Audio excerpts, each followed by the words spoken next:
Pesach Black. I'm Rosh Kollel here in Metzad. I've been for the last 21 years with my good friend Rav Beryl Glaser. Yep. So here in Metzad, we're developing and growing in a place that Baruch Hashem, after 2,000 years of a lack of Jewish inhabitants of the area, we're coming back and we're bringing Torah life to these places that since the time of David. Metzad is an abbreviation of Metzudas David. David was in this area and he was here, and there were Jews for many, many years, but over 2,000 years the place was desolate. We've been here close to 40 years and the community is growing. 10 years ago were about 50 families, slowly been growing. We're now 125 families and building all over the place. I don't know if you can hear the tack, tack, tack of the diggers, but for the last year and a half, 2 years, we've had constant digging. There's 40 houses being built, and as soon as they're finished, there's a project of 180 houses to be built. The place is growing, Baruch Hashem, and we hope to spread the spirituality of our Holy Torah to the whole area, and it affects the whole world. And from Israel, the spirituality will spread out to the Tfutzos, to the diaspora, and this is what we have. This is our holy purpose here in Metzad. Absolutely, the Torah is the basis of everything. We say it every day when we say Shema. Keheim chayenu v'orech yameinu. It's the basis of our life. Torah is the basis of everything. Without Torah, nothing. The whole world won't exist without Torah study. And this place was set up originally 40 years ago to be a haven for people to sit and learn Torah. So it's expanded. Not everyone is able to do that. It's not an easy position to take, to sit and learn all day and give up on material side of life. But that's what many people do, thank God. And in all, there are probably, out of the 130 odd people we have here, 30 people are sitting and learning full time, I would say, between either here or in other places, which is wonderful. That's the basis of Torah life and Jewish life.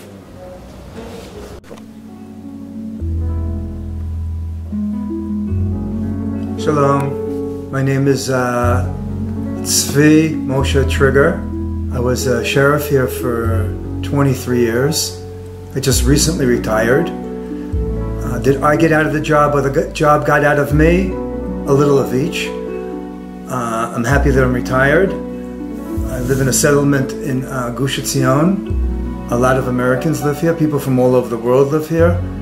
And we came here in 1984. I was the first family to move here. My second son was the first child born here. It was the first Brit Milah. So we came here. We were the first family to move here, and we were out here against the elements, so to speak. The wind, the rain, the snow, very, very heavy snow. Very few people living here. We were living here with a generator. The water truck used to come and fill up our water tank. We were doing the real Tzioni, how it's supposed to be done. To come out onto the land and with the shovel and start digging and start planting, which is also for the fruit trees, but what I'm really speaking about is the children. Our community had back then about, I don't know, it was 50, 60, 70 families. There were more than 500 children. We have more than a million of, we have more than 10 children, more than 10 grandchildren. We're not supposed to say how many. And this is the best thing, or not the only thing, this is one of the best things that we could do, is to bring children for the next generation. My son served in the army. Out of 8 sons, 6 of them, one is in the army right now, commandos. I pushed them to be commandos. Not all of them were commandos. They were in the wars in Lebanon, wounded. They were in the wars in Gaza, wounded. And that was our pride, that not that they were wounded, our pride was that they went into the army and they gave everything to support that will continue to live here against supposedly all odds.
live over here in Yishuv Metzad.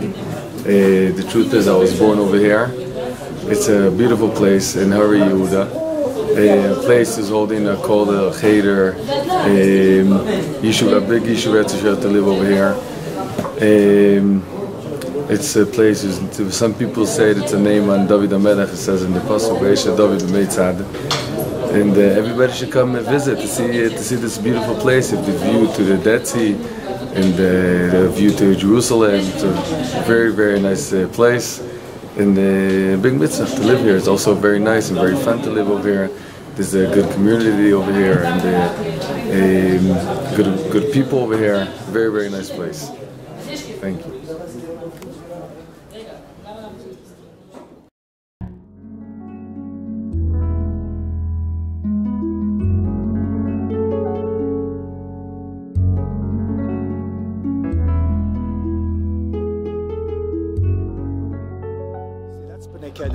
Over there.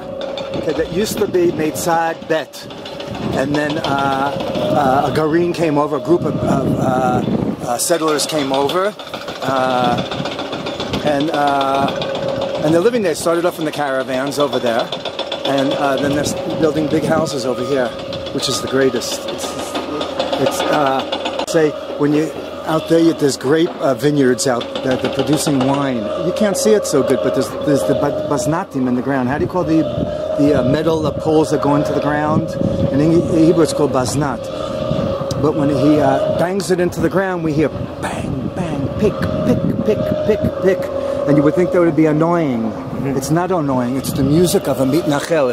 It's the music of someone that's living out on the land that wants to hear the tractors breaking the ground, building houses. Look, you think that would be a mafriya to me? No, it's good for our ears. This is what we were waiting for thousands of years, to hear such things, see such things, buy such things, be part of such things, and build a house in Eretz Yisrael. And that's what they're doing here. Young couples are coming, and we were out here, not in the middle of nowhere, literally out in the middle of nowhere, 1,000 meters up. And people have come back to Metzad, and this is where we came from Rabbi Goldstein. We came here 40 years ago, give or take a year.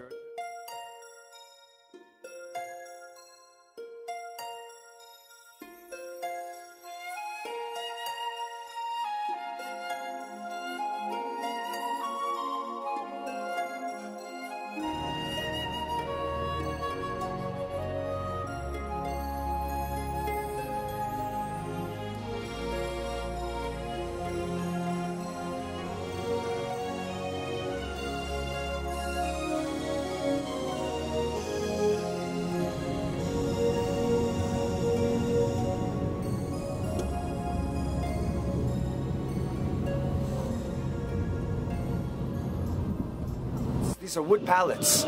So I had 140 wood pallets. I took them all apart and took the good ones and painted it over. It needs another paint job. And how do you say it? Onward and upward. This is my shvil. That's my pathway.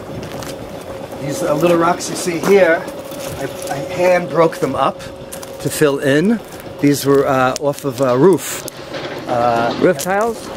Roof tiles. You see a bunch of them over there ready to be broken up. To do such a thing, I did it with my hands, with mixing cement, this and that, and I was, take a look, and I was able to do such a thing. This is the last wall I built, 80 rocks, and each one of them, the rocks are special here, that each one of them, if you want to get into rocks, it's a little unbelievable. The rocks here, each side is flat.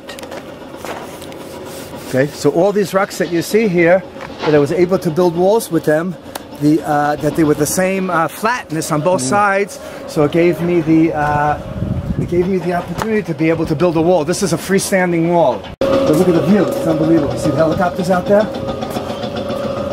You see the helicopters out there? That's En-Gedi. The V in the mountains over there is En-Gedi. Just, you see there's a Beit Sefer out there. This is on Yam HaMelech. We can go from here to Yam HaMelech, or I can take a right-hand turn and go to Mitzvah Ramon, which I did to traveling and saving Jews that were lost on the way.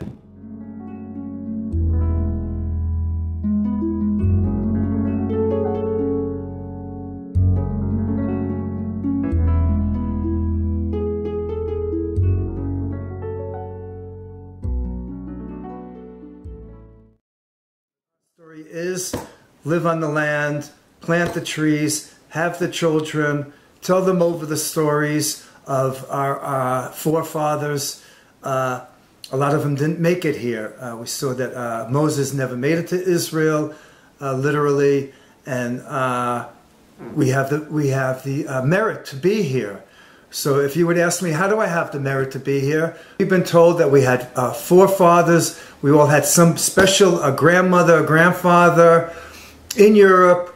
We were from Poland, and you can imagine what they did to our family. My grandmother somehow miracle got out, and everybody else didn't.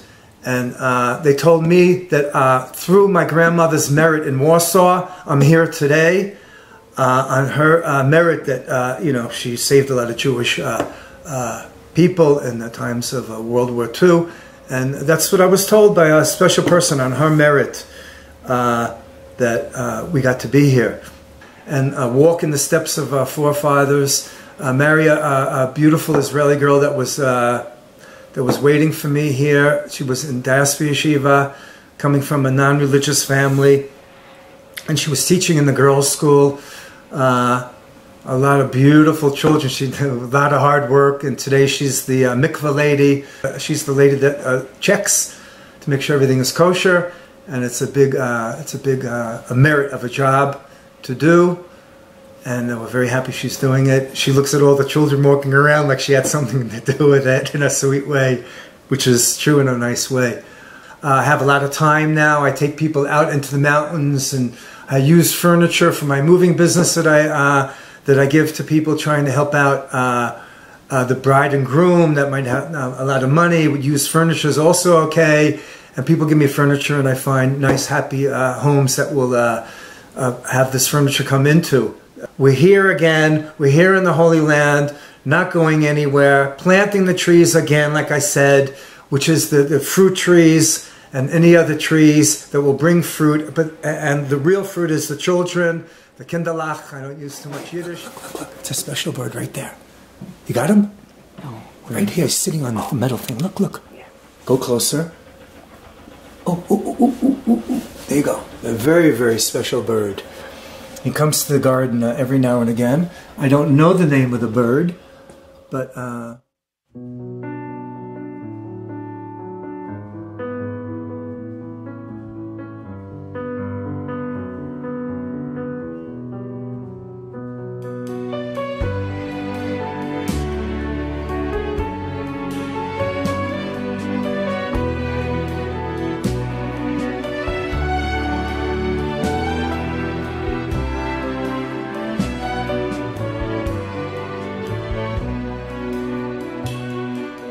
קטונתי מכל החסדים ומכל האמת אשר עשית את עבדך. קטונתי מכל החסדים ומכל האמת אשר עשית את עבדך.